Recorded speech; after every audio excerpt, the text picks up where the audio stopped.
We want to bring in now Juan Carlos Pinzón, former Colombian ambassador to the United States and leading candidate to be the next president of Colombia. Thank you for joining us, sir. I want to get your reaction to this operation, what has transpired, and also your insight into what Colombian President Gustavo Petro may be thinking this morning.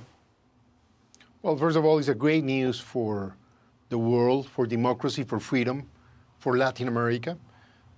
The Maduro regime was really a narco-communist regime that terrorized his own people, that went after his own people. Millions of Venezuelans got off the country because of his violations, because of his threats, because of the impoverishment of Venezuela.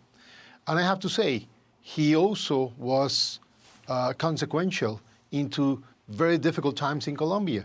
From Venezuelan territory, the FARC, the ELN, the narco-traffickers, other criminal bands were not only expanding but operating freely and attacking Colombians and Colombian armed forces for years.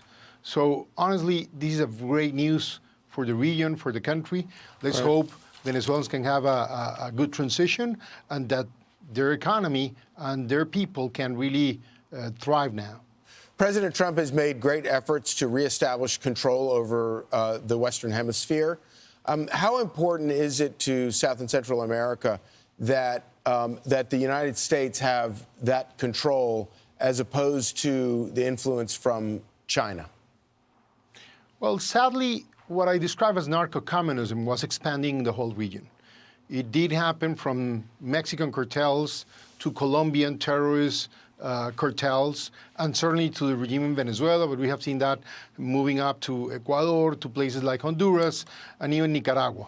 So I think it's very important that all these criminals and all these narco-terrorists understand that they will not have a good future, that the consequences of, trying to mix crime and at the same time trying to push for communism or socialism or, policies that are really bad for countries are not going to be allowed.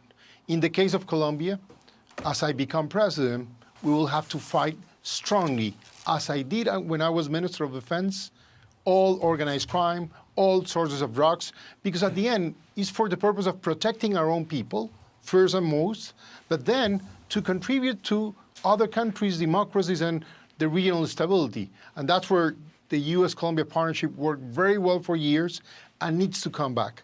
I think that the current president of Colombia, Petro, should be very sad because somehow he aligned with this guy Maduro and with Hamas and with Hezbollah and with very bad people worldwide. And I think that's something that cannot be acceptable. Colombians have elections in May, and we have this big opportunity to bring a new government that can protect our people, create prosperity for our people, and really create good partnerships all around the world.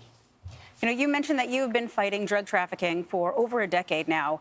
What do you think this morning's strong military effort, what ripple effect will that have throughout the regional nations, especially those that harbor cartels and have ties with, as you mentioned, Hezbollah, Hamas, and others? Well, this is a real deterrent, what has happened. It's not anymore words, it's action. What we have seen even in international waters by hitting those boats that are moving cocaine and moving terrorist activity has been already a big deterrent. But now this goes very straightforward to leaders that are allowing criminals to expand and take over countries is unacceptable. And when they combine this thing on organized crime, drug trafficking with ideologies like communism, socialism, that's unacceptable anymore. And I think everybody needs to open their eyes. In the case of my own country, Colombia, we need to make sure that we don't fall into that road, that we change, that we move forward, that we protect our people, that we fight criminals, and that we create the conditions for investment, prosperity, and having a good life and jobs for Colombians, which is what really matters at the end in my own country. Juan Carlos, just one last question about what you think, how you think things are going to play out right now in Venezuela with Maduro and his wife in U.S. custody. The vice president, Delcy Rodriguez, took to state TV in Venezuela and demanded proof of life. But clearly, through Venezuela's constitution, power would pass from Maduro to Rodriguez. Do you see there being a struggle? What is it going to be like? What happens next? I hope that the current members of that regime, which is illegitimate by definition, remember, they stole an election from the will of Venezuelan people, and that happened in front of the whole world. So that's something that needs to change. I hope that they behave, that they understand that the level of force that they just saw can come back against them. And I think and I hope they allow the real democratic forces to take over the country and reorganize Venezuelan democracy to have free elections in a way that, you know, real Venezuelan people can take over their own destiny and their own country. The destiny of Venezuela is very important for the region. Certainly, it's very important right now for Colombia. It's a big deterrent for those that were trying in my own country, Colombia, to help this kind of regime to the future. I think this is an eye-opener. We cannot allow this to happen. Colombia should move forward. Our own people can and should change before we get what Venezuela just saw. Juan Carlos Pinzón, leading candidate for Colombian president.